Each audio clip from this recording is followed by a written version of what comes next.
মাহফিল করার তৌফিক আল্লাহ তাআলা দিয়েছেন।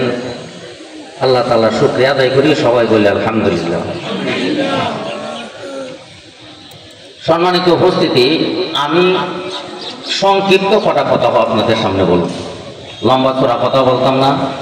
আমাদের ওয়াজ করার মতো এখানে সিরাতুন নবী সাল্লাল্লাহু আলাইহি ওয়াসাল্লাম সম্পর্কে আলোচনার অনেক লোকজন আছেন, ওলামায়ে কেরাম আছেন। বিশেষ করে হারুন জাহ সাহেব রাস্তায় কাছাকাছি আসছেন, আমরা ওনাদের কথা শুনবো আল্লাহ তাআলা তৌফিক দিলে। আমি আপনাদের সামনে তিনটা বিষয় আলোচনা করব। এর মধ্যে একটা বইলে লেখেছি, এই তিনটার বারে আমরা যে এখন পড়ছি আল্লাহুম্মা সাল্লি আলা সাইয়্যিদিনা মাওলানা মুহাম্মদ, এই যে পড়ছি এটার কিতাব হইন, আপনারা কিতাব বললেছেন দরুদ শরীফ, কিতাব চেনেন? দরুদ শরীফ বললেছেন। আমরা যেটা পড়ছি এখন দরুদ শরীফ। রাসূল পাক সাল্লাল্লাহু